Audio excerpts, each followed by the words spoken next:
하나님의 복된 말씀, 오늘 제7계명 출애굽기 20장 14절의 말씀을 같이 보겠습니다. 먼저 출애굽기 20장 14절 말씀 같이 있습니다. 시작.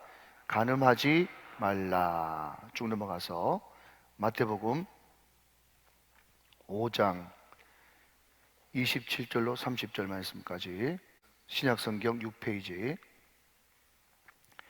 자, 성경 보면서 혹은 앞을 보시면서 저와 같이 한 번 더 합독합니다. 이 말씀은 하나님의 말씀입니다. 시작. 또 간음하지 말라 하였다는 것을 너희가 들었으나 나는 너희에게 이르노니 음욕을 품고 여자를 보는 자마다 마음에 이미 간음하였느니라. 만일 내 오른 눈이 너를 실족하게 하거든 떼어 버리라. 내 백체 중 하나가 없어지고 온몸이 지옥에 던져지지 않는 것이 유익하며, 또한 만일 내 오른손이 너를 실족하게 하거든 찍어내버리라. 내 백체 중 하나가 없어지고 온몸이 지옥에 던져지지 않는 것이 유익하니라. 아멘, 아멘. 제가 십계명 강의를 하면서 첫 시간에 무슨 말씀을 드렸는가 하면, 십계명은 권면도 아니고 권유도 아니고 부탁도 아니고 설득도 아니고 명령이다, 그렇게 말씀드렸습니다. 명령이라고 하는 이 단어 속에 숨어있는 진리는, 명령은 반드시 지켜야 되며 지킬 때는 그에 따른 복이 있고, 만약에 지키지 않을 때는 송구합니다마는 혹독한 대가 지불이 있을 것을 말하고 있는 것이 계명, 즉 명령이다, 그런 말씀을 드렸습니다. 여러분, 그럼에도 불구하고 이 십계명은 우리를 옥죄거나 얼매거나 아니면 불편하게 하려고 준 계명이 아니라, 궁극적으로 이 계명을 지킬 때 우리 영혼도 지키고 우리 가정도 지키고 우리의 인격도 지키고 우리의 물질도 지키는, 우리에게 복을 주는 그런 복된 계명이 바로 십계명이다, 그렇게 말씀을 드렸습니다. 여러분, 우리가 학습을 받거나 세례를 받을 때 보통 이제 학습 문답지, 세례 문답지 보면 십계명을 암송하시오, 그렇게 되어 있지 않습니까? 그죠? 여러분, 혹시 이제 7계명까지 볼 텐데, 여러분 1계명부터 7계명까지 좀 암송이 되십니까? 네, 여러분은 정말 기독교를 믿은 것을 다행으로 생각하세요. 여러분이 이스라엘 백성이 돼가 유대교를 믿는다면요, 창세기부터 신명기까지 통째로 다 암기해야 되거든요. 그 짓을 어떻게 하겠어요? 그래서 한간에 의하면 그거 못 외워가지고 기독교로 넘어온다, 이런 말도 있어요. 그러니까 십계명 간단하잖아요, 그죠? 그렇지만 혹시 여러분들이, 나는 목사님 축구도 옛날부터 암기를 못했습니다 라는 분이 두 분 계시기 때문에, 그분들을 위해서 제가 어떻게 하면 십계명을 좀 손쉽게, 좀 그래도 좀 억지로 끼워 맞췄지만 그래도 암기 연상하기 좋게 여러분에게 좀 알려드리도록 하겠습니다. 한번 들어보시면 좋겠는데요. 1. 자, 여러분 1 한번 눈을 띄워 주십시오. 1. 1절 나외에 다른 신을 두지 마라. 2. 이상한 우상을 섬기지 마라. 3. 삼가 하나님의 이름을 망령되기 하지 말라. 4. 사업을 하지 말고 안식일을 거룩하게 지키라. 5. 오만이 아버지를 공경하라. 6. 여러분, 옛날에 대포, 이것을 육혈포라고 그랬어요. 육혈포. 육혈포로 살인하지 말라. 7. 칠보 단장한 여인을 간음하지 말라. 8. 팔로 도둑질 하지 말라. 9. 구차한 변명이라도 거짓 증거하지 마라. 10. 10원이라도 남의 것을 탐내지 마라. 이렇게 누가 적어놓은 것을 제가 인용을 한 겁니다. 여러분, 여러분이 담임 목사가 또 지어냈을 것이다, 그렇게 너무 큰 기대를 하지 마세요. 여러분, 제가 그냥 옆으로 조금 나가는 말인데, 우리가 2023년 들어오면서 제가 이제 참회 기도 있지 않습니까? 참회 기도를 제가 쭉 했지 않습니까? 그런데 우리 믿음 좋은 무목사님이 뭐라고 말씀하신 게 아니라, 목사님, 그 참회 기도 그 문구 목사님이 즉석으로 그냥 바로 지어내셨죠, 이런 이야기 하는 거예요. 그래서 내가 그런 소리 하지 말라고, 너 그 우상숭배라고 내가 그렇게 이야기했어요. 저도 여러분 다 적어옵니다. 여러분 다 인용하고 적어오는 거예요. 여러분 암송하는 거 아닙니다. 다시 돌아가서 여러분 한 번만 더 말씀드리면, 이번에는 딱딱 맞게 1, 2, 3, 4 이렇게 쭉 한번 해보세요. 1. 1절 나 외에 다른 신을 두지 마라. 이상한 우상을 섬기지 마라. 3과 하나님의 이름을 망령되게 하지 말라. 사업을 하지 말고 안식일을 거룩하게 지키라. 오만이 아버지를 공경하라. 육혈표로 살인하지 말라. 칠보단장한 여인을 간음하지 말라. 팔로 도둑질하지 말라. 구차한 변명이라도 거짓증 가지 마라. 10원이라도 남의 것을 탐하지 말라. 네, 그래서 10계명, 그래서 여러분들이 계속해서 좀 암송을 하시면 이 사랑의 법이 여러분의 것이 될 줄로 믿습니다.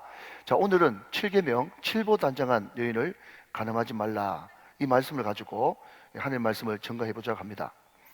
여러분, 선배 목사님들이 우리 후배 목사님들에게 항상 하는 말이, 목사는 항상 3개 때문에 넘어진다. 첫 번째는 돈이요, 두 번째는 명예요, 세 번째는 7계를 범하는 것이다. 이성 문제다 그랬습니다. 여러분, 목회뿐만 아니라 우리의 가정이 깨어지고 행복이 깨어지고 모든 관계가 무너지는 것도 특별히 세 번째, 이성 문제가 얼마나 우리 가정의 행복과 축복의 은혜를 단순간에, 그 짧은 순간에, 여러분, 이 7계명이 무서운 것은요, 순간의 쾌락인데 그 고통은 엄청난 것을 가져다 준다는 거예요. 그래서 축복도 행복도 은혜도 깨어버리는 이 이성 문제, 여러분, 이 간음이라고 하는 이 문제, 이 말이 히브리 말로 나아프라고 하는 단어를 쓰는데, 나아프. 그런데 여러분, 이 간음 문제가 말이죠, 가만 생각해 보면 가장 말하지 않으면서도 가장 큰 문제예요. 가장 조심스러우면서도 가장 필요한 문제예요. 여러분, 나는 목사다, 예외 없습니다. 나는 괜찮다, 내 나이 70이 넘어가지고, 여러분, 전혀 그런 거 예외 없습니다. 누구든지, 남녀노소 누구든지 다 해당되는 이 문제가 간음 문제이기 때문에. 그렇지만 그럼에도 불구하고 거룩한 강단에서 이런 이야기를 하는 것이 좀 상가롭고, 또 이것이 좀 은밀한 문제이기 때문에 너무나 흔한 죄고 너무나 심각한 문제임에도 불구하고 한국교회 강단에서 다뤄지기가 참 쉽지 않은 그런 주제입니다. 그럼에도 불구하고 오늘 금요 성령 집회를 맞이해서 이 나아프, 이 간음의 문제를 같이 다루면서 우리가 한번 정립해 보고자 합니다. 제가 방금 간음이 히브리 말로 나아프라고 하는 단어를 쓴다고 했는데 두 가지 뜻이 있습니다. 하나는 넓은 의미에서 동성애를 비롯한 모든 이 땅에 존재하는 성적인 죄를 나아프라고 이야기하고, 그리고 특별히 좀 좁게는 이 나아프는요, 결혼한 사람, 이미 결혼한 기혼자들이 남편과 아내, 아내와 남편 사이의 성관계 외에 다른 모든 타인과의 성관계, 이것을 다 간음, 음행, 나아프라고 정의를 했다 하는 것입니다. 여러분, 특별히 구약에서는요, 이 죄를 엄격하게 다루고 있어서 정말 강단에서 여러분 너무 죄송합니다만은 그래도 성경이기 때문에 우리가 같이 한번 살펴보면서 이 간음죄가 얼마나 심각하고 무서운 죄인지를 한번 살펴보기를 원합니다. 여러분, 제가 지난번에 부모 공경에 대해서 이야기할 때도 제가 부모 공경을 잘 못하기 때문에 성경이 뭐라고 이야기하는지 같이 배워보자 그랬습니다. 그죠? 이 간음 문제도 제가 자꾸 해석하면 엉뚱한 상상이 될 수 있기 때문에 제가 오늘 철두철미하게 성경 구절을 쭉 많이 인용하면서 성경이 간음을 어떻게 다루고 있는지를 제가 성경 구절로 여러분에게 소개를 하고 같이 배워보는 그런 시간을 가지려고 합니다. 자, 여러분, 다시 돌아와서 이 간음죄를 구약 성경, 신약 성경에는 공이 얼마나 무섭게 다루고 있고 엄히 다루고 있는지 성경 말씀을 한번 확인해 보도록 하겠습니다. 레위기 20장 10절 말씀을 먼저 보도록 하겠습니다. 레위기 20장 10절의 말씀. 누구든지 남의 아내와 간음하는 자, 곧 그의 이웃의 아내와 간음하는 자는 그 간부와 음부를 반드시 죽일지니라. 간음하면 구약은 반드시 죽여라 그랬어요. 묻고 따지고 할 것도 없이 반드시 죽이라. 만만치 않죠? 자, 한 구절 더 볼까요? 구약 신명기 22장 22절. 외우기도 쉽죠? 신명기 투투투투. 22장 22절 봅니다. 어떤 남자가 유부녀와 동침하는 것이 드러나거든.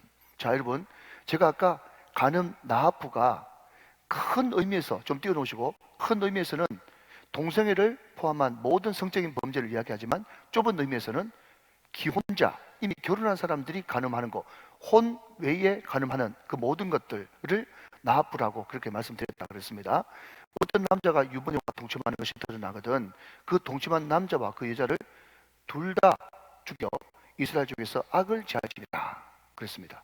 여러분, 구약에는 간음하다 들키면 바로 사형이에요. 지금도 여러분 중동지방에는 이런 부족들이 많이 지금도 현존함을 우리는 알 수 있습니다. 자, 그러면 여러분, 구약이 대체로 부족 사회였기 때문에 부족 사회의 혼란을 막기 위해서 이런 끔찍한, 아니면 간음 때문에 사람을 죽이는 이런 일을 행했는가? 그게 아니라는 거죠. 여러분, 신약도 똑같이 이 간음죄를 엄히 다스리고 있습니다. 자, 요한계시록 2장 22절 말씀을 같이 한번 보겠습니다. 자, 여러분, 오늘 제가 성경 구절을 좀 많이 인용한다 그랬어요. 여러분, 성경 말씀 자체 은혜 받으시기 바랍니다. 자, 요한계시록 2장 22절. 자, 같이 앞을 보시면서 앞에 스크린 한번 보세요. 볼지어다 내가 그를, 그가 누굽니까? 음행하는, 간음하는 그를 침상에 던질 터이요. 자, 좀 띄워놓으시고요. 우리 주님께서 음행하는, 간음하는 그를 침상에 던진대요. 여러분, 침상에 던지는 게 뭡니까? 다리 뭉텅이를 부러뜨리든지, 아니면 몸에 병이 나게 하든지, 암병이 걸리든지. 그래서 침상에서 꼼짝달싹 못하게 뉘어버린단 말이죠. 무슨 말 아닙니까? 또 그와 더불어 간음하는 자들도 만일 그의 행위를 회개하지 않으면 큰 환난 가운데 던진다. 여러분, 무시무시한 말씀이죠. 간음하면 다리 뭉텅이를 부러뜨려 버린단 말이죠. 침상에 던질 터요. 그 상대자도 큰 환난 가운데 던지리라. 그렇게 말씀하고 있다는 거죠. 자, 여러분, 요한계시록 21장 8절 말씀을 한 구절 더 보도록 하겠습니다. 요한계시록 21장 8절 말씀. 자, 여러분, 둘째 사망에 대해서 이야기하거든요. 자, 우리 예수 믿는 사람은 한 번밖에 안 죽어요. 그죠? 육체의 죽음밖에 없습니다. 그리고는 영원히 삽니다. 그런데 예수 안 믿는 사람들은요, 둘째 죽음이 있어요. 이것을 둘째 사망이다 그렇게 부르는데, 한 번은 육신의 죽음이고 한 번은 영원한 죽음, 혹은 영벌이라고 이야기하는 그 두 번째 사망을 이야기합니다. 그런데 그 사람들, 두 번째 사망에 빠지는 사람들, 그 대상자들이 누구냐? 자, 같이 한번 읽어봅시다. 시작. 그러나 두려워하는 자들과 믿지 아니하는 자들과 흉악한 자들과 살인자들과 음행하는 자들과 점술가들과 우상숭배자들과 거짓말하는 모든 자들은 불과 유황이 타는 못에 던져지리니 이것이 둘째 사망이다 그랬어요. 여러분, 이것을 우리가 비유로 봐야 될까요? 그냥 상징으로 봐야 될까요? 여러분, 우리는 하나님의 말씀을 일단 고지것대로 가감없이 여러분 문자 그대로 있는 그대로 믿게 되시기를 주님의 이름으로 축원합니다. 그래서 여러분, 이 음행이 얼마나 무서운 죄인가라는 것을 성경은 구약에서 신약에서 계속 우리들에게 던지고 있다는 거예요. 자, 여러분, 그러면 좀 더 구체적으로, 그렇다면 왜 성경은 이 간음을 이렇게 엄격하게 다루고 있는가 하는 것입니다. 왜 간음을 이렇게 엄격하게 다루는가? 몇 가지 이유가 있는데요. 여러분, 첫 번째는요, 잠언 6장 32절 말씀입니다. 잠언 6장 32절 같이 한번 보도록 그렇게 하죠. 잠언 6장 32절. 자, 여러분들이 오늘 성경을 좀 많이 읽어주세요. 자, 같이 읽습니다. 시작. 여인과 간음하는 자는 무지한 자라 이것을 행하는 자는 자기 영혼을 망하게 한다 그랬어요. 여러분, 이 간음을 성경에서 엄격하게 다루는 이유는요, 자기 자신을 파괴하는 거예요. 여러분, 자기 자신의 진짜 진실은 영혼이거든요. 그런데 음행하는 사람은요, 영혼을 파괴한다 그랬어요. 영혼을 파괴한다. 여러분, 굉장히 총명한 사람인데 잠깐의 실수로 여러분 음행에 빠지지 않습니까? 그리고 그 죄책감에 시달리고, 또 한참 동안 여러분 죄책감에 시달리다가 좀 지나면 세월이 약이겠지요 이래가지고 또 마음속에 그냥 쑥 죄책감이 좀 없어지면서 다시 여러분 그 육체의 정욕이 도져가지고 또 똑같은 죄를 또 짓고 또 똑같은 죄를 짓고 그렇게 반복하는 그런 죄를 짓습니다. 여러분, 다 경험해보고 소리고 다 여러분 보고 하는 소리입니다. 그런데 평소 때는 그 사람이 그렇게 총명하고 똑똑한 사람인데 어느 순간 여러분 을이 빠진 것처럼 멍청하게 변하는 고깃 덩어리처럼 변하는 그런 사람들을 너무너무 많이 봅니다. 주의 종들 가운데도 그런 사람들이 있어요. 왜냐하면 그 음욕이 자기 영혼을 파괴시켰기 때문에 그렇다고 합니다. 총명이 떨어지는 거죠. 이거 좀 깁니다만은 여러분, 이 음욕이라고 하는 죄가 얼마나 무서운 죄인지 사도 바울은 고린도전서 6장 15절에서 20절 말씀까지 우리들에게 이렇게 이야기하고 있습니다. 좀 깁니다만은 같이 한번 보실 필요가 있어요. 15절부터요. 고린도전서 15절. 자, 보십시오. 너희 몸이 그리스도의 지체인 줄을 알지 못하느냐? 내가 그리스도의 지체를 가지고 창녀의 지체를 만들겠느냐? 결코 그럴 수 없느니라. 16절. 창녀와 합하는 자는 그와 한 몸인 줄 알지 못하느냐? 이르시되 둘이 한 육체가 된다 하셨나니. 17절. 주와 합하는 자는 한 영이라. 여러분, 이 말이 무슨 말인가 하면요, 주님과 합하면 주님과 한 영이 되어지는 거고, 창기와 합하면 창녀와 한 영이 되어지는 것입니다. 그래서 여러분, 그 다음 절 18절 말씀이 다른 모든 죄악과 이 음욕의 죄의 가장 큰 차이점을 이야기하고 있는데요. 자, 주목해서 보십시오. 음행을 피하라. 사람이 범하는 죄마다 몸 밖에 있거니와 음행하는 자는 자기 몸의 죄를 범하였느니라. 여러분, 이게 음행과 다른 죄의 차이예요. 다시, 음행 외에 다른 죄는 어디서 죄를 지어요?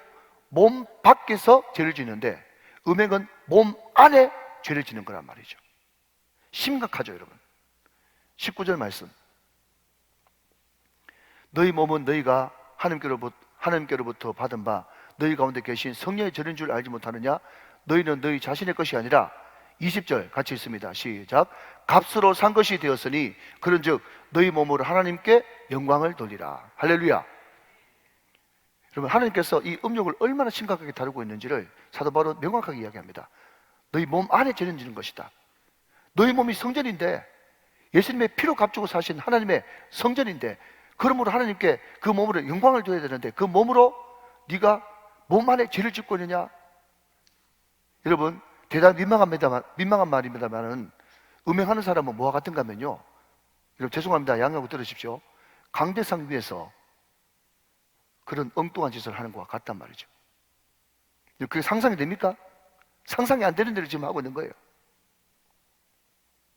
여러분, 몸이 성전이라니까요. 믿으시기 바랍니다. 여러분, 바깥으로 보이는 예배당 안에서도 그런 짓을 감히 못하거든. 어떻게 하나님이 거하시는, 하나님이 불꽃 같은 눈동자로, 이것을 여러분, 그 안호성 목사는 두 눈 시퍼렇게 뜨고 보시는 그 하나님 앞에서 그 죄를 지을 수 있겠느냐 하는 것이죠. 자, 여러분, 한 구절 더 봅니다. 호세아 4장 11절 말씀 봅니다. 호세아 4장 11절 말씀. 자, 같이 한번 읽어봐요. 시작. 음행과 묵은 포도주와 새 포도주가 마음을 빼앗느니라. 여러분, 술뿐만 아니라 음행이 마음을 뺏어가 버려요. 항상 우리의 순위는 하나님이 돼야 되는데 음행이 하나님을 사랑하는 마음을 빼앗아가 버린다. 자, 한 절 더 봅니다. 잠언 6장 26절을 봅니다. 잠언 6장 26절. 자, 한번 보십시오. 음료로 말미암아 사람이 한 조각 떡만 남게 됨이며 음란한 여인은 귀한 생명을 사냥함이니라. 여러분, 음료로 말미암아 가지고요, 사람이 한 조각 떡만 남는데 그게 뭔가 하면 영혼이 피폐한 것을 이야기하는 거예요. 영혼이 피폐해요. 그러니까 영혼도 육체도 완전히 갉아먹어서 자기 자신을 파괴하는 죄가 뭐냐? 이것이 바로 음행이다 하는 것이죠. 이렇게 무서운 거니까 하나님께서 음이 우리에게 경고하는 겁니다. 반드시 죽일지니라. 침상에 던져버리라. 큰 환란에 던져버리라. 둘째 사망에 던져버리라. 하나님은 계속 경고하고 계시는 거죠. 자, 한 걸음 더 나가서 여러분, 이 음행은 자기 육체와 영혼을 파괴할 뿐만 아니라 자기의 가정을 파괴합니다. 자, 또 성경 말씀 봅니다. 히브리서 13장 4절 말씀을 같이 한번 보겠습니다. 히브리서 13장 4절 말씀. 모든 사람은 결혼을 기이 여기고 침소를 더럽히지 않게 하라. 음행하는 자들과 간음하는 자들을 하나님이 심판하시리라. 여러분, 가정을 지키기 위해서는요, 반드시 이 침상부터 지켜야 된다는 거예요. 가정을 지키는 것이 왜 중요한가 하면 제가 좀 전에 말씀드린 대로 하나님께서는 이 가정을 하나의 그릇으로 삼으셔가지고 이 그릇에 축복도 행복도 은혜도 담아내십니다. 그러니까 여러분, 우리가 축복의 주인공, 간증의 주인공, 기적의 주인공, 은혜의 주인공이 되기 위해서는 먼저 가정이 반듯해야 그 축복과 은혜와 행복이 줄줄줄 새지 않고 담아낼 수가 있는 거예요. 사랑하는 여러분, 사명감을 가지고 가정 지키시기를 주님의 이름으로 축원합니다. 그냥 결혼한 지 30년, 40년 됐다고 여러분 성숙한 게 아니란 말이에요. 반드시 이 가정은 만들어야 되며 노력해야 되며 꾸며낸 것이 반드시 필요하다 하는 것입니다. 자, 한 구절 더 보겠습니다. 데살로니가전서 4장 3절 4절 말씀을 같이 보겠습니다. 데살로니가전서 4장 3절 4절 말씀. 네, 너무 감사해요. 자, 하나님의 뜻은 이것이니 너희의 거룩함이라 곧 음란을 버리고 각각 거룩함과 존귀함으로 자기의 아내 대할 줄을 알아라. 여러분, 항상 자기 배우자를 대할 때 거룩함과 정결함을 가지고 아내를 대하고 남편을 대할 때 그 가정이 지켜지고 그 가정이 지켜질 때 하나님의 온갖 하늘의 신령한 복과 땅의 기름진 복을 다 담아낼 수 있는 그릇 준비가 될 수 있는 것이죠. 여러분, 히브리인들의 속담 가운데 이런 속담이 있답니다. 가정에서의 부도덕은 야채를 좀먹는 벌레와 같다. 야채를 좀먹는 벌레와 같다. 가정이 점점 끼어지는 거예요. 부도덕함이. 예, 거기서 방금 말씀드린 대로 모든 축복이 다 밑빠진 독처럼 빠져버리는 것이죠. 자, 세 번째, 이 범죄는 가정뿐만 아니라 사회를 파멸시킵니다. 여러분, 다윗을 한번 보십시오. 다윗이 여러분 우리아 아내 바세바를 범합니다. 그 가정, 상대방의 가정이 깨어졌어요. 그리고 그 자기 죄를 다 가리기 위해서 그 충성스러운 우리아를 살인 교사를 해버립니다. 그러니까 나라 근간이 완전 흔들려 버리는 거예요. 그리고 여러분, 그보다 더 앞에 우리가 살펴봤던 레위기와 신명기, 그 시대는 다 부족 사회였기 때문에 여러분, 같은 부족은 거의 친인척 관계 아니겠습니까? 친인척 관계에서 여러분 다른 집 식구의 아내, 남편과 누리마자가 통관해버리면 그 부족 사회 전체가 흔들려버리는 거예요.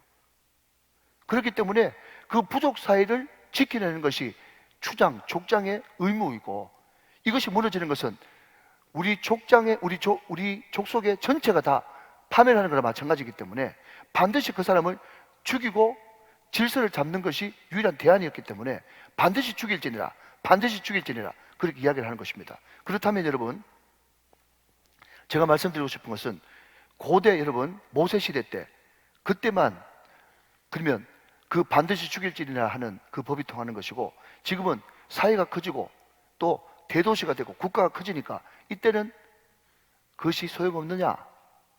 그게 아니라는 거죠. 여러분, 구약의 소돔과 고모라를 보십시오. 여러분, 신약에 넘어와서 여러분 폼페이를 보십시오. 로마를 보십시오. 다 아시다시피 그 나라들이 왜 망했습니까? 결국은 부도덕 때문에 망했고, 그 부도덕의 가장 중심에는 간음이 있었고 음란이 있었다는 거예요. 그래서 여러분, 어떤 역사가가 이런 이야기를 했어요. 로마는 그리스, 헬라를 정복했지만 그리스에 있는 다신과 오염된 성문화는 마침내 로마를 정복하고 말았다. 로마는 무력으로 그리스, 헬라를 정복했는데 헬라 문화, 그리스 문화에 있었던 다신 문화와 오염된 문화가 결국 로마를 정복하고 말았어요. 그러니까 여러분, 로마는 군사력은 된지 모르겠지만 그 모든 나라들의 그 오염된 문화를 정화할 만한 도덕적인 준비는 돼 있지 않았다라는 것을 이 역사가는 콕 집어서 이야기하고 있는 것입니다. 여러분, 모든 강대국이 무너지는, 여러분, 로마는 절대로 외세 침입을 받지 않았습니다. 로마는 자멸했어요. 그 자멸 중간에 뭐가 있었습니까? 음란이라는 것이 있었다 하는 겁니다. 이런 부도덕을 정복하지 못하면 절대로 그 사회는 오래갈 수 없어요. 여러분, 그런 의미에서 우리나라는 정말 이 문제를 철두철미하게 해결해야 됩니다. 여러분, 저도 미국 좀 알고요, 구라파 좀 압니다. 그리고 외국 유학 갔다 온 많은 선후배 목사님들이 있어요. 그런데 외국에 여러분 그 서구 문명의 그 물을 먹고 온 유학파들이 갔다 와서 뭐라고 얘기한 줄 아십니까? 너희들은 생각할 때 미국이나 뭐 네덜란드를 비롯한 그런 유럽 구라파들이 성적으로 타락됐다고 생각하지만은 우리나라만큼 성적으로 타락된 나라는 세상 천지 어디에도 없다는 거예요. 우리나라는요, 지금부터 딱 맘먹고 요땅 해가지고 10분만 나가면 얼마든지 성을 사고 팔 수 있는 세계의 거의 유일한 나라가 대한민국입니다. 여러분, 부도덕을 정복하지 못하면 나라가 망한다니까요. 사랑하는 여러분, 오늘 이 밤에 철두철미하게 저와 여러분이 이 문제를 놓고 가슴을 끊는 회개로 주님 앞에 나갈 수 있는 저와 여러분 되시기를 주님의 이름으로 축원합니다. 자, 네 번째는요, 왜 그렇게 성경은 이 간음의 문제를 엄격하게 다루고 있느냐 하면 이 뒤에 따라오는 무서운 심판이 있기 때문에 그렇습니다. 자, 여러분 보십시오. 이계명이 뭐죠? 이상한 우상을 만들지 말라. 3이 뭐죠? 3과 여호와 이름을 망령되이 이끌지 말라. 4는 뭐죠? 사업을 하지 말고 안식일을 거룩히 지키라 그러지 않습니까? 그런데 여러분, 오늘 본문 출애굽기 20장을 한번 읽어보십시오. 2계명, 3계명, 4계명 거기는요, 이렇게 해라, 이렇게 하지 않으면 이렇게 된다, 이렇게 하지 마라, 이렇게 하면 또 이렇게 된다 하면서 다 설명이 있어요. 설명. 그렇죠? 결단코 죄 없다 안 하겠다, 또 지키는 자에게는 천대까지 은혜를 베풀이라, 그런 말씀이 부연 설명이 있거든요. 그런데 여러분, 우리가 살펴봤던 6계명 살인하지 말라, 7계명 가늠하지 말라, 8계명 도둑질 하지 말라, 이것은 그 밑에 설명이 없어. 이게 뭐지? 왜 그렇지? 라고 했었을 때 여러분, 설교의 황태자라고 하는 아드핑크라고 하는 사람이 그 이유를 이렇게 설명했어요. 그 결과가 너무나 자명하기 때문이다 그랬어요. 꼭 설명해야 하냐? 지금 그 이야기를 하고 있는 거예요. 그러면 살인해야 되겠느냐, 가늠해야 되겠느냐? 이거는 너무 자명하기 때문에 설명할 거리도 안 된다. 그렇기 때문에 그 뒤에 부연 설명을 아예 달아놓지도 않았다. 그렇게 아드핑크가 자기 책에서 주석을 하고 있는 거예요.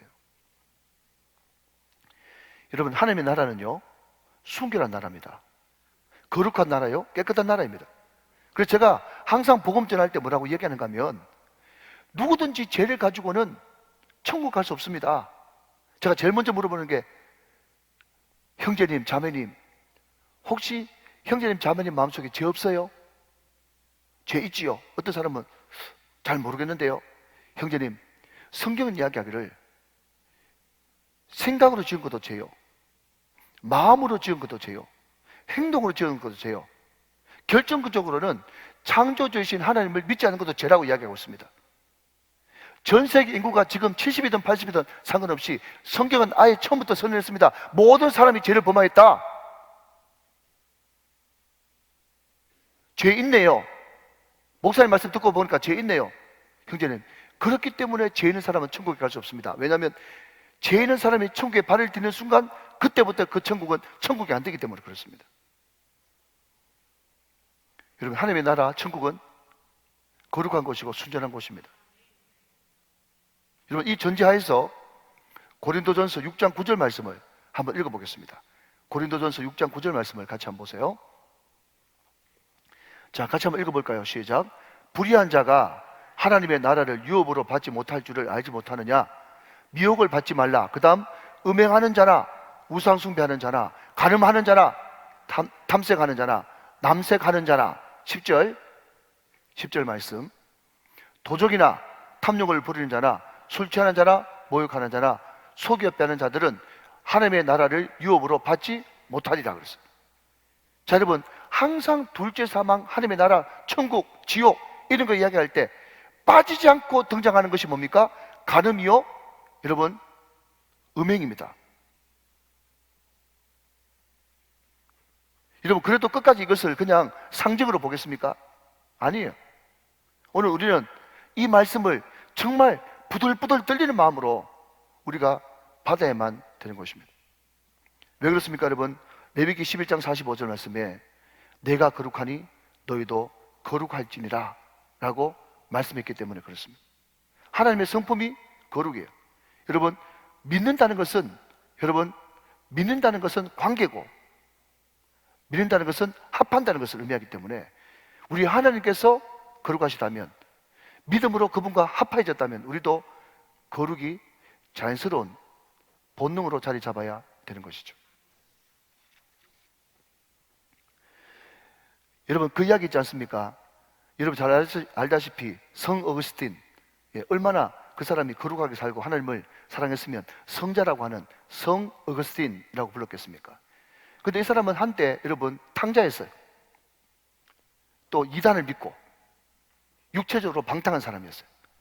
그런데 이 사람이 로마서에 있는 그 말씀을 벼락같이 그 말씀을 받고는 하나님 앞에 깊이 나가와 이제 거룩한 제자의 삶, 성자의 삶을 살아가고 있는데, 길가에서 여러분 잘 아시다시피 옛날에 길거리 여인, 옛날 자기하고 막 놀아나던 그 여인을 만났습니다.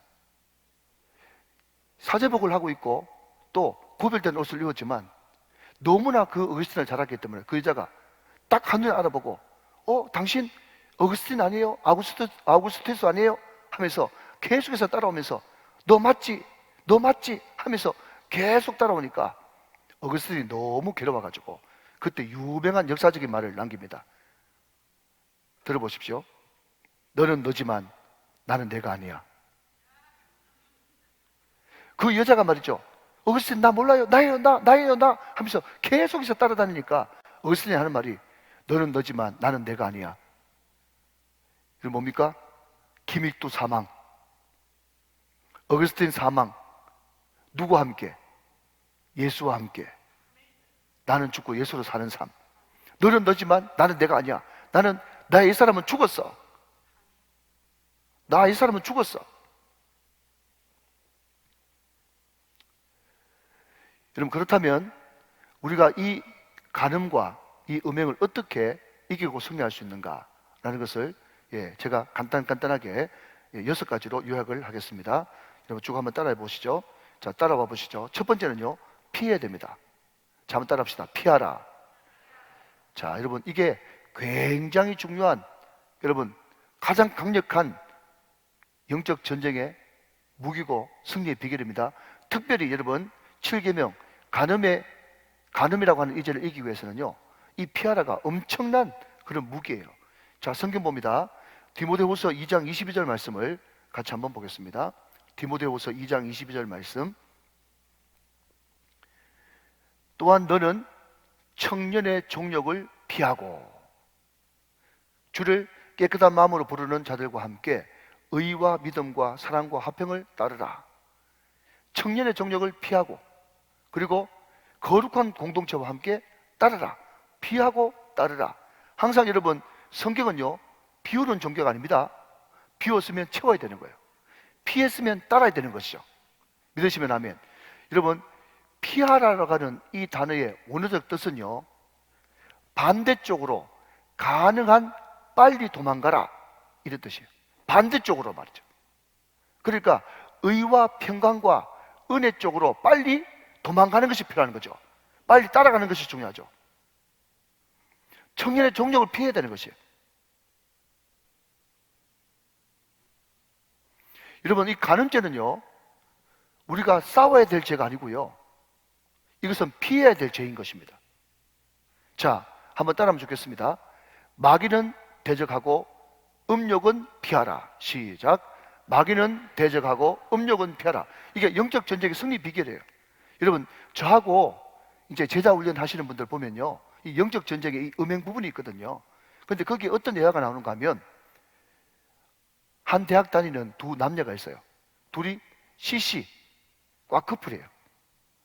이 친구들이 생물학과는 뭐죠? 생물학과를 다니는데, 뭐 서울이지 어딘지 모르겠지만 이 부산에 말이죠, 소위 말하는 MT를 와가지고 그냥 바닷가에서 그냥 해조류를 이렇게 채집하면서 이렇게 공부하러 왔는지 놀러 왔는지 모를 정도로 이렇게 좋은 시간을 보내고 있었는데, 갑자기 여러분 석양이 쫙 걸리면서 분위기가 잡히는 거예요. 그런데 그 책에서 여러분 뭐라고 이야기하는가 하면, 갑자기 둘 사이에서 동시에 그냥 음욕이 확 올라오는 거예요. 두 사람은 다 교회 다녔던 그런 청년이었단 말이죠. 그때 형제가 그래도 자기가 오빠라고, 왜냐하면 복학생이었거든요. 여러분 혹시 전복협 아십니까? 전국 복학생연합회 전복협. 그 복학생이었던 말이죠. 그래서 그 오빠가 말이죠, 그래도 끝까지 자기 여자친구 지켜준다고 이름을 부르면서 우리 무릎 꿇고 기도하자. 그러면서 바위가 철썩철썩 파도가 치고 여러분 석양이 쫙 깔려있는 거기에 손을 잡고 하나님, 우리 둘 사이에 지금 음욕이 올라오고 있어요. 하나님, 이 음욕을 피하게 도와주세요. 우리 죄짓기 싫어요. 그게 과연 옳으냐? 그렇게 묻고 있어요. 여러분, 그렇게 간절히 기도한다고 될 문제입니까 이게? 여러분, 이때는 피해야 되는 거예요. 이때는 과감하게 피하고 자리를 떠야 되는 거예요. 그래서 여러분, 음욕의 가장 강력한 무기는 혹시 여러분 들어보셨습니까? 36개라고. 36개 들어보셨어요? 여러분, 36개가 가장 강력한 무기입니다. 36개 모르시면 나중에 마치고 우리 장로님한테 꼭 한번 여쭤보시길 바랍니다. 36개 주력량, 도망가야 되는 거예요. 여러분, 그래서 승리한 사람 누구죠? 요셉이에요. 여러분, 창세기 39장 9절 같이 한번 보십시다. 창세기 39장 9절 말씀 다 성경에 나와 있어요. 이 집에는 나보다 큰 이가 없으며 주인이 아무것도 내게 금하지 아니하였어도 금한 것은 당신뿐이니 당신은 그의 아내임이라. 시작. 그런즉 내가 어찌 이 큰 악을 행하여 하나님께 죄를 지으리까? 그랬습니다. 여러분, 최근에는 말이죠, 5대 영양소가 잘 공급돼서 그런지 모르겠지만 TV에 보니까 40 넘은 사람도 얼마나 아름다운지. 근데 보디발의 아내라고 하는 책이 있어요. 근데 보니까 어떤 그 작가가 말이죠, 이 보디발의 아내의 나이를 40대로 잡았더라고. 그러니까 여러분, 지금으로 말하자면 청와대의 경호대장, 경호실장의 아내였으니까 권력가의 아내잖아요. 그러니까 그 당시 여러분, 권력이 곧 힘이고 힘은 곧 아리따운 여인을 차지할 수 있다고 하는 그런 보장이나 마찬가지인데 얼마나 예쁜 그런 아내였겠어요. 보디발의 아내가 여러분 보통 예쁜 사람이 아니었어요. 역사도 그렇게 이야기하고 있고요. 근데 여러분, 그 귀족 아내들끼리 모였을 때 자기들끼리 이제 또 술도 마시고 파티도 했을 거 아닙니까? 근데 제가 어느 영화를 보니까 요셉이 말이죠, 그냥 그 보디발의 아내 또 그 친구들이 있는 그 장소에 이렇게 와서 뭐 청소로 왔는지 아니면 뭐 하러 왔는지 모르겠지만 그 자리에 들어왔는데 말이죠, 보디발의 아내부터 시작해가지고 그 친구들이 요셉을 딱 보는 순간에 요셉이 얼마나 잘 생겼으면 과일 깎다가 손 비는 그런 장면이 나오더라고요. 영화에 그런 장면이 나와. 영화에 그만큼 요셉이 잘생겼단 말이에요. 그러니까 이 40대의 그 보디발의 아내가 말이죠, 날마다 유혹하는 거지. 날마다. 그러니까 여러분, 이게 중요합니다. 제가 말씀드리는 것은 하루 그냥 한순간 헷가닥 돌아가지고 유혹하는 게 아니라 날마다 요셉을 못 살게 굴었다니까. 여자들은 몰라요, 여러분. 특히 여러분, 유대인으로서 지금 소위 말해서 자기 형한테 팔려와가지고 그 상처, 쓴뿌리, 그 공허함이 있는 그 20대의 피 끓는 청춘. 그렇지만 여러분, 요셉은 주랭나 쳤어요. 이게 여러분, 이게 위대한, 요셉의 위대한 점이고, 자기 아버지 야곱은 137세까지 험악한 세월을 뺑뺑 돌았지만 요셉은 17세 끌려와가지고 여러분 13년 동안 깔끔하게 연단받고 30대부터 본격적으로 쓰임받을 수 있었던 강력한 원인 중에 하나가 바로 이 어마어마한 테스트를 믿음으로 넘겼을 때에 주시는 하나님의 축복이라는 것입니다. 오늘 우리 사랑하는 자녀들과 저와 여러분에게 이 은혜가 넘치시기를 주님의 이름으로 축원합니다. 여러분, 잠언은 노골적으로 이렇게 이야기하고 있어요. 여러분, 이 말씀은 꼭 같이 기억했으면 좋겠는데, 잠언 6장 27절부터 29절 말씀을 보면요, 굉장히 이 부분에 대해서 노골적으로 이야기합니다. 자, 여러분, 이게 음행하고 관련된 그런 성경 구절입니다. 자, 그렇게 생각하시면서 같이 한번 읽어보시죠. 자, 잠언 6장 27절부터 29절 말씀까지예요. 시작. 사람이 불을 품에 품고서야 어찌 그의 옷이 타지 아니하겠으며, 28절. 사람이 숯불을 밟고서야 어찌 그의 발이 되지 아니하겠느냐. 29절 시작. 남의 아내와 통관한 자도 이와 같을 것이라 그를 만지는 자마다 별을 면하지 못하리라. 야, 여러분, 성경은 말이죠, 너무 기가 막힌 거예요. 불 품고 있으면서 어떻게 옷이 타지 않겠느냐, 숯불 위에 올라갔는데 어떻게 되지 않겠느냐, 남의 여자하고 거짓하는 그 사람은요 반드시 이와 같이 될 것이라고 성경은 강력하게 이야기하고 있어요. 이 말씀을 그냥 믿으세요. 여러분, 이 말씀이 여러분을 지키시는 생명의 말씀이 되시기를 주님의 이름으로 축원합니다. 아니요라고 할 수 있어야 되는 거예요. 아니요라고. 자, 첫 번째는 여러분, 음욕을 이길 수 있는 비결, 첫 번째는 피하라. 36개 주랭랑, 이게 가장 강력한 무기다, 그렇게 말씀드렸어요. 자, 두 번째는요, 하나님의 임재를 깨닫고 두려워하라 하는 것입니다. 자, 한번 따라합시다. 하나님의 임재를 깨닫고 두려워하라. 여러분, 우리가 인정하든 인정하지 않든 간음과 음행이라고 하는 그 배후에는 음란 마귀가 역사하고 있는 거예요. 여러분, 사단 마귀는요 기본적으로 두 가지입니다. 하나는 배역하는 자고 거짓말하는 자예요. 여러분, 이 음란 마귀가 말이죠, 우리들한테 찾아와 가지고 거짓말하는, 특히 음란과 간음에 관해서 거짓말하는 세 가지가 있어요. 여러분 잘 들어보십시오. 대구 동북의 김서택 목사님이 다윗의 강해를 하면서 이런 말씀을 하셨어요. 첫 번째는 뭔가 하면요, 딱 한 번만. 이게 사단의 음성이라는 거예요. 두 번 다시는 안 한다. 딱 한 번만. 이게 유혹하는 방법이라는 거예요. 딱 한 번만. 두 번째, 회개하면 괜찮을 거야. 그게 사단의 음성이에요. 회개하면 괜찮을 거야. 세 번째는 뭔가 하면요, 네가 이때까지 한 게 얼만데 플러스 마이너스 하면 네 한 게 훨씬 더 많아. 이렇게 유혹한다는 거예요. 여기 찔리는 분이 두 분 계십니다. 예. 여러분, 사단이 어떻게 유혹한다고요? 두 번 다시 아니야. 딱 한 번만. 여러분, 포로 보는 것도, 외도하는 것도 딱 한 번만. 이게 사단의 음성이에요. 두 번째요, 회개하면 괜찮을 거야. 세 번째, 네가 이때까지 교회를 위해서 한 게 얼만데 플러스 마이너스 해봐. 네가 훨씬 더 좋은 일 많이 했어. 좀 깎아 먹어도 너는 다른 사람보다 훨씬 선한 사람이야. 상대 비교. 이게 사단의 음성이라고 해요. 여러분, 하나님이 안 계신 곳이 있습니까? 없어요. 하나님은 무소부재하십니다. 우리가 아무리 은밀한 곳에서도 여러분, 주님께서는 다 보시고 계시고 다 알고 계시는 분이세요. 그러니까 여러분, 하나님이 우리와 함께 계시다라고 하는 이 말씀이 저와 여러분에게 한없는 위로가 될지언정 두려움이 되지 않기를 주님의 이름으로 축원합니다.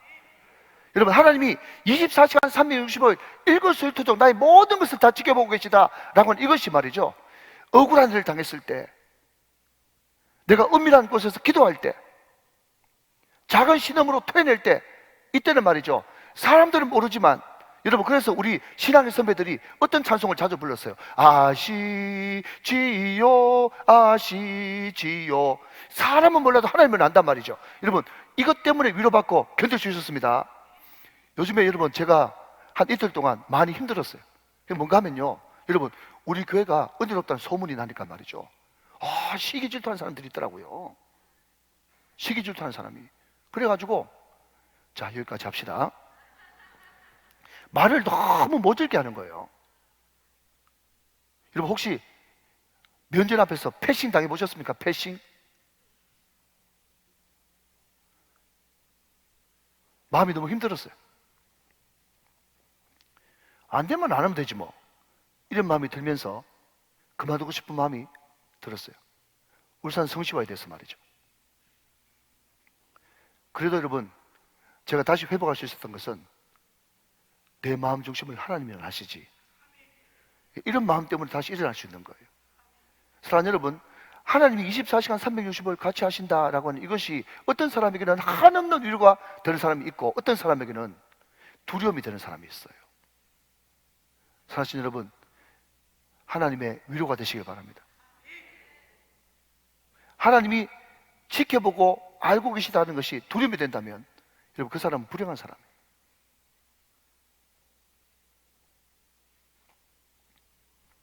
잠언 16장 6절 말씀을 같이 보겠습니다. 잠언 16장 6절 말씀 같이 한번 읽어보세요. 시작. 인자와 진리로 인하여 죄악이 속하게 되고 여호와를 경외함으로 말미암아 악에서 떠나게 되느니라. 아멘. 여러분, 항상 하나님을 의식하고 어느 순간 나는 하나님을 떠나서 하나님을 피해서 숨을 곳이 없다. 저 바다 끝에 갈지라도 하나님 거기 계시고, 저 하늘 끝에 갈지라도 거기 계시고, 음부에 내려갈지라도 거기 계시고, 하나님은 항상 거기 계십니다. 무소부지 하나님이세요.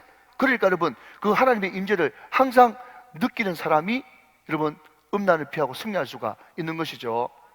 어떤 사람은 이렇게 이야기합니다. 목사님, 저는 옛날에 음란죄를 지었는데 반복적으로 그것을 아직까지 짓고 있는데 아무 사인이 없는데요. 정말 슬퍼하셔야 됩니다. 정말 슬퍼하셔야 돼요.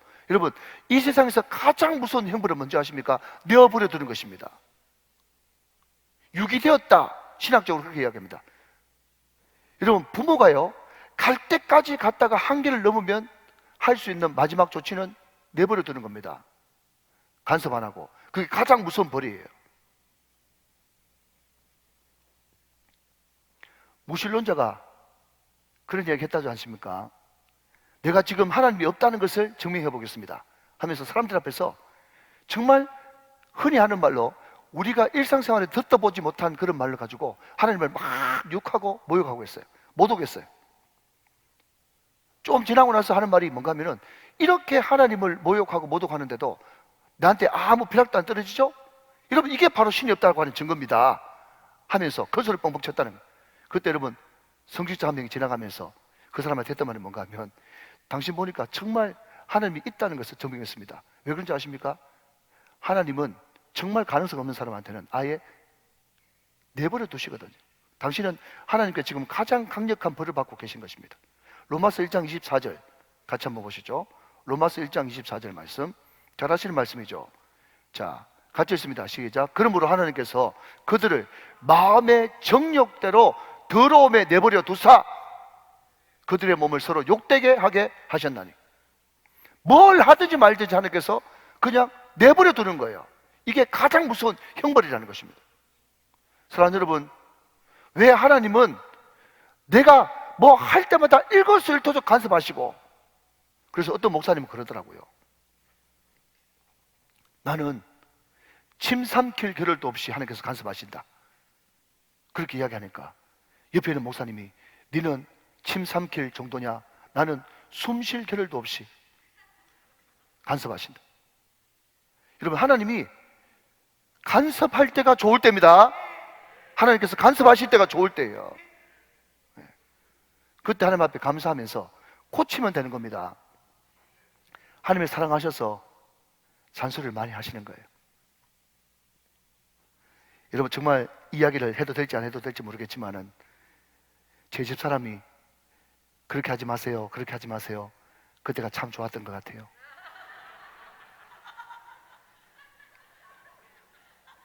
내어버려 두면요, 내어버려 두면 썰렁합니다. 네. 서로 바쁘니까 간섭할 시간도 없는.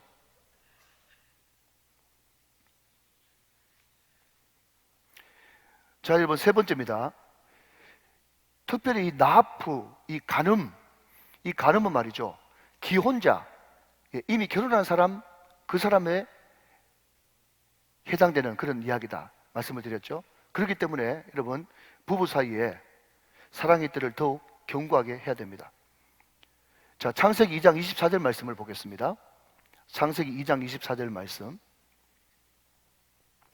자, 같이 보세요. 이러므로 남자가 부모를 떠나 그의 아내와 합하여 둘이 한 몸을 이룰지로다. 그랬죠? 여기에 합하여라고 하는 말을 눈으로 동그라미 한번 쳐보시죠. 근데 여러분, 창세기 2장 24절에 합하여라고 하는 이 말의 원뜻이 뭔지 아십니까? 원뜻은요, 악교풀로 붙였다, 이런 뜻이. 그러니까 부부는 말이죠, 여러분, 제가 결혼 주례할 때도 그런 이야기 합니다만은, 여러분 혹시 창호지 아시죠? 창호지. 그죠? 예, 경상도 말로 문조. 예, 창호지, 문종이를 여러분 악교풀로 딱 붙여버리면은 그거 어떻게 되는 겁니까?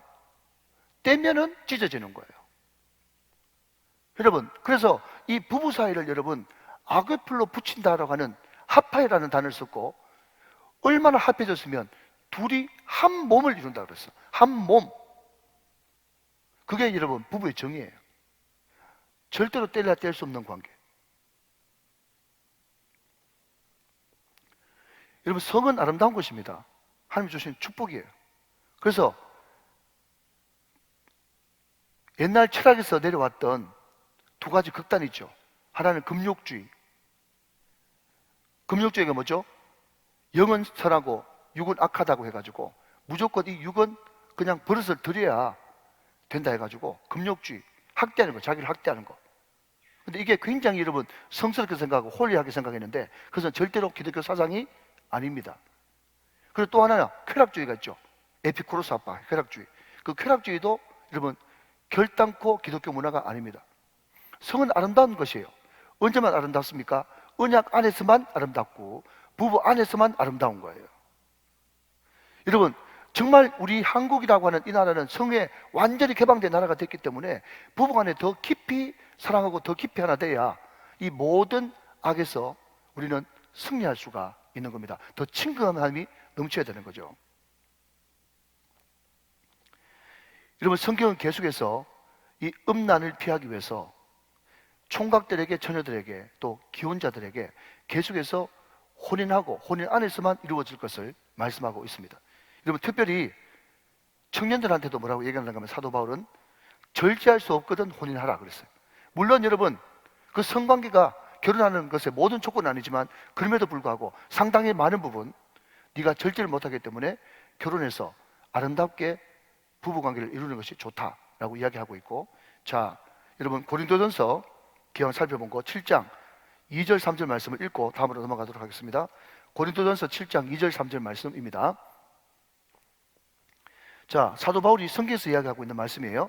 자, 같이 한번 읽어보세요. 시작. 음행을 피하기 위하여 남자마다 자기 아내를 두고 여자마다 자기 남편을 두라.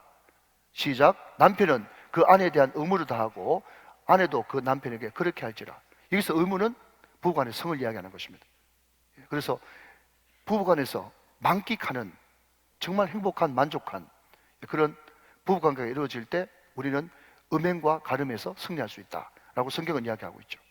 자, 여러분 네 번째입니다. 빨리빨리 시간 안으로 마치겠습니다. 네 번째는요, 잘못된 가치관을 절대로 용납하지 말라 하는 것입니다. 무슨 말인지 알아듣습니까? 잘못된 성가치를 용납하지 말아야 됩니다. 여러분, 요즘에 예수 믿는 사람들도요, 혼전 임신해가지고 결혼하게 된 자기 며느리나 아니면 자기 아들을 보면서 부끄러운 줄도 모르고 혼수 준비해서 온다고 이렇게 이야기합니다. 여러분, TV에서 이야기하는 그런 것에 넘어가지 마세요. 큰일 납니다. 회개해야 될 일을 갖다가 무조건 여러분 긍정적이고 밝으면 다 좋은 겁니까, 여러분? 죄는 죄인 거예요. 그래서 여러분, 흔히 우리가 자주 듣지 않습니까? 만약에 그것이 독극물이라 그러면 독극물이라고 이야기를 해야 되고 거기에 해골 바가지를 그려놓고 절대로 여러분 만지지도 말고 먹지도 말으라고 표시를 해놔야 되는데, 지금 현대인들은 죄라고 하는 말을 너무너무 싫어해가지고 죄라는 단어를 안 쓰고 무슨 콤플렉스, 무슨 정후군, 심리학적 용어를 집어넣어가지고 죄를 대신하려고 그러니까, 그래서 여러분 사회가 더 타락하는 거예요. 여러분, 분명히 성경은요, 절제할 때 행복이 온다고 이야기하고 있고요, 성경은 반드시 결혼 안에서만 성을 허락하고 있습니다. 혼수 이런 사람을 절대로 하지 마세요. 회개하셔야 돼요, 여러분.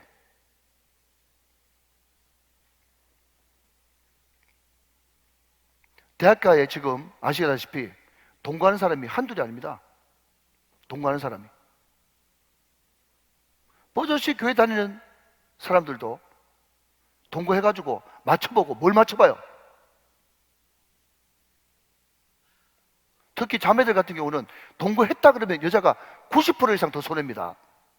정신 차리셔야 되고, 여러분, 우리가 이를 위해서 정말 올바른 가치관, 올바른 기독교 문화가 이 땅에 정착될 수 있도록 기도해야 되는 것입니다. 여러분, 소돔과 고모라가 여러분 문화가 그러니까 롯이 버텨낼 수가 없었던 거예요. 문화가 얼마나 중요한데요. 그래서 여러분, 음행을 피하고 음행을 거절하려고 생각하지 말고 TV를 들여놓지 마십시오. 문화가 중요한 것입니다. 할 수 없거든 사전에 차단하는 것이 너무너무 중요한 것이에요. 네 번째는 기독교 문화가 아닌 것을, 또 가치가 아닌 것을 가치라고 낮게 수준을 잡지 말라 하는 것입니다. 자, 다섯 번째입니다. 다섯 번째는요, 우리의 삶과 인격에 절제와 그리고 체험으로 새롭게 해야 됩니다. 절제와 체험. 여러분 한번 저를 한번 보시면서 한번 대답해 보십시오.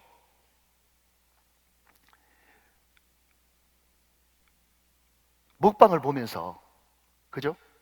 이 음식이 너무 맛있겠다 하면서 그 음식 먹으면서 날씬한 몸매를 원하십니까?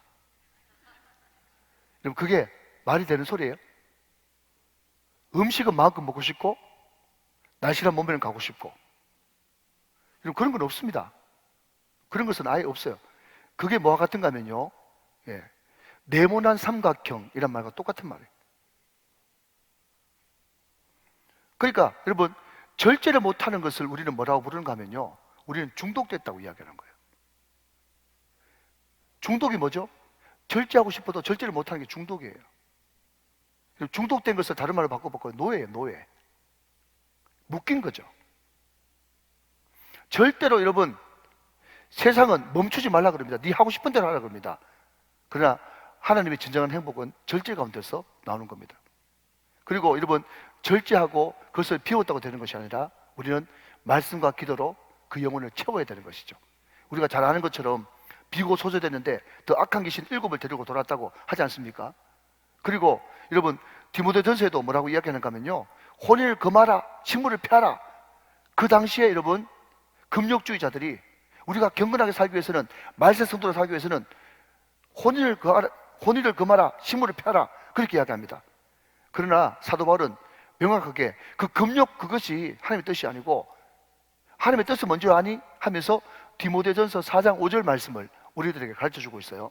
자, 디모데전서 4장 5절 말씀을 같이 보겠습니다. 잘 아실 말씀이죠. 시작. 하나님의 말씀과 기도로 거룩하여짐이니라. 할렐루야. 여러분, 그 당시 사람들은 육신을 쳐서 복종시켜가지고 혼인도 금하고 식물도 금하고 뭐든지 여러분 금욕 해가지고 거룩해진 줄 알았어요. 그렇지만 사도 바울은 그거 아니야. 하나님이 주신 모든 것이 선함에 감사함으로 받으면 버릴 것이 없나니, 혼인도 주님 안에서 거룩한 것이고 여러분 식물도 주님 안에서 감사함으로 받으면 거룩한 것이에요.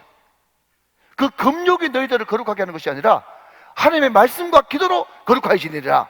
사도 바울이 명확하게 이야기하고 있잖아요. 사실 여러분, 우리가 비웠다면, 회개했다면 말씀과 기도로 채워야 되는 것입니다. 자, 여러분 너무 잘 아시는 말씀 한 구절 더 봅니다. 시편 119편 9절에서 11절 말씀을 같이 확인합니다. 시편 119편 9절에서 11절 말씀. 자, 우리 청년들 저와 같이 한번 읽어보도록 하겠습니다. 시작. 청년이 무엇으로 그 행실을 깨끗게 하리이까? 주의 말씀만 지킬 따름이니이다.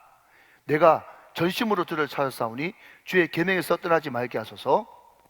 내가 주께 범죄하지 아니하여 주의 말씀을 내 마음에 두었나이다. 할렐루야.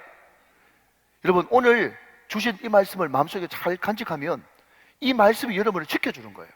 청년이 무엇으로 깨끗하게 할 수 있습니까? 주의 말씀을 따라서 지킬 따름입니다. 주의 말씀이 내 가운데 있을 때 그 말씀이 나를 거룩하게 지키는 거예요. 이 말씀이 지켜지기 위해서는 여러분 기도로 도장을 찍어야 되겠죠. 말씀과 기도, 이것으로 채워야 내 삶과 인격 가운데 여러분 이 음욕과 간음을 이겨낼 수 있는 힘을 가지게 되는 것입니다. 자, 마지막 6번째입니다. 하나님께 내 몸을 드리십시오. 하나님께 내 자신을 올려드리는 헌신, 이것이 필요하다 하는 것입니다. 자, 유명한 말씀입니다. 로마서 6장 12절부터 14절 말씀까지 읽으면서 이제 말씀을 정리해 나가겠습니다. 로마서 6장 12절로 14절의 말씀입니다. 자, 다 같이 한번 읽어보세요. 시작. 그러므로 너희는 죄가 너희 죽을 몸을 지배하지 못하게 하여 몸의 사욕에 순종하지 말고, 13절, 또한 너희 지체를 불의의 무기로 저에게 내주지 말고 오직 너희 자신을 죽은 자 가운데서 다시 살아난 자 같이 하나님께 드리며 너희 지체를 의의 무기로 하나님께 드리라. 죄가 너희를 주장하지 못하리니 이는 너희가 법 아래 있지 아니하고 은혜 아래 있음이니라. 아멘. 여러분, 이것을 옛날 버전에서는 죄가 네 몸에서 왕노릇하지 못하게 해라. 네 몸을 죄의 병기로 드리지 말고 의의 병기로 드리라. 헌신해라. 그 유명한, 여러분, 한 말씀 더, 로마서 12장 1절 말씀. 자, 같이 한번 더 봅니다. 유명한 말씀이죠. 그러므로 형제들아, 내가 하나님의 모든 자비하심으로 너희 권하노니, 시작, 너희 몸을 하나님이 기뻐하시는 거룩한 산제물로 드리라. 이는 너희가 드릴 영적 예배니라. 우리 몸을 하나님께 드릴 때, 하나님이 우리 마음속에, 우리 안에 들어오셔서 주님이 되어주시고 왕이 되어주실 때, 여러분, 우리는 능히 그 음욕에서, 그 간음에서 승리할 수 있다는 것입니다. 결국 누구에게 드리느냐, 그 싸움이고, 누가 지배하느냐, 그 싸움인 거예요. 승리하시기를 주님의 이름으로 축원합니다. 자, 여러분, 그러면 이제 마지막으로, 목사님, 나는 이미 실패해버렸는데 어떡하죠? 나는 이미 실패해버렸는데. 그런 분들 계실 수 있잖아요. 난 이미 실패했습니다. 난 지금도 지금 그 길을 아직 끊지 못하고 있습니다 라고 했을 때 과연 어떻게 하면 좋죠?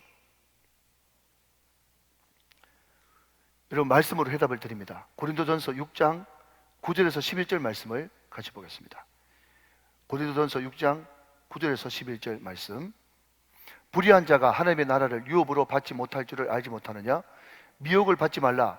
음행하는 자나 우상 숭배하는 자나 간음하는 자나 탐색하는 자나 남색하는 자나 도적이나 탐욕을 부리는 자나 술 취하는 자나 모욕하는 자나 속여 빼앗는 자들은 하나님의 나라를 유업으로 받지 못하리라. 그래서요, 지난번에 봤던 말씀이죠. 11절 말씀, 시작, 너희 중에 이와 같은 자들이 있더니 주 예수 그리스도의 이름과 우리 하나님의 성령 안에서 씻음과 거룩함과 의롭다 하심을 받았느니라.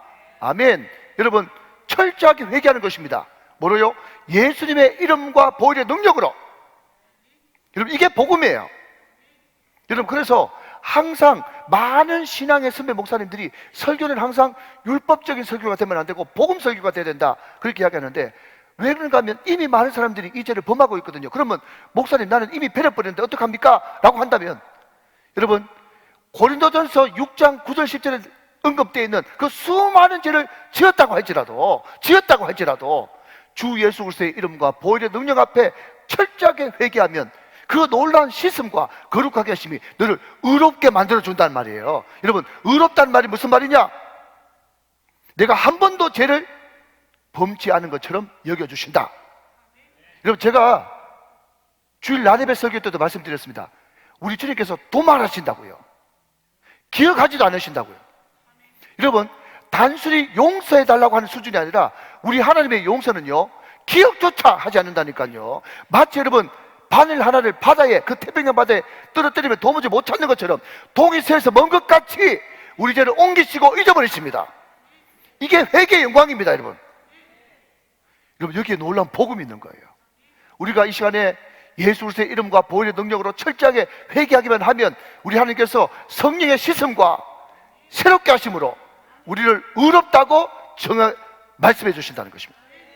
우리의 죄를 마치 짓지 않은 원상태로 회복시켜 주시는 것입니다. 여러분, 그렇기 때문에 여러분, 이사야 1장 18절 말씀은 뭐라고 이야기합니까? 오라, 우리가 서로 변론하자. 너희 죄가 주홍 같을지라도 눈과 같이 휘어질 것이요 진홍같이 붉을지라도 양털같이 되리라. 누구든지 그리스도 예수 안에 있으면 새로운 피조물이라. 이전 것은 지나갔으니 보라, 새 것이다, 새 것. 누구든지 그리스도 예수 안에 있으면 결코 정죄함이 없나니 이는 그리스도 예수 안에 있는 생명의 성령의 법이 죄와 사망의 법에서 너를 해방하였음이니라. 여러분, 이게 복음이에요. 이게 복음. 가늠하다가 현장에 잡힌 여인, 많은 사람들이 여러분 돌을 이미 들고, 선생님, 모세 율법에는 아까 보셨죠? 레위기도 신명기도 보셨잖아요. 반드시 죽일지니라. 반드시 죽인다고 했는데 어떻게 하시겠습니까? 예수님 아무 말씀하지 않으시고 땅바닥에 묻습니다. 예동열이가 지난 여름에 한 것을 내가 알고 있다. 땅바닥에 여러분, 거기 있는 전지하신 예수님의 능력을 발휘해가지고 거기에 돌 들고 있는 모든 사람의 제약목을 썼을 것이라고 많은 학자들이 추측합니다. 자기 죄가 폭로되자 모든 사람들이 다 어쩔 줄 몰라 합니다. 그때 우리 주님께서 그 사람들을 향해서 얼굴을 쳐다보시면서 하신 말씀, 여기 죄 없는 자가 먼저 돌로 쳐라. 다 살기 등등했던 그 사람들이 돌을 놓고 떠나갑니다.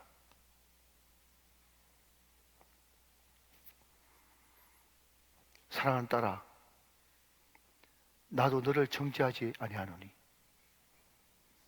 가서 다시는 죄를 범치 말라. 사랑하신 여러분, 오늘 이 예수님의 메시지가 저와 여러분에게 복음이 되시기를 바랍니다. 지금부터 괜찮습니다. 지금부터 결단하십시다.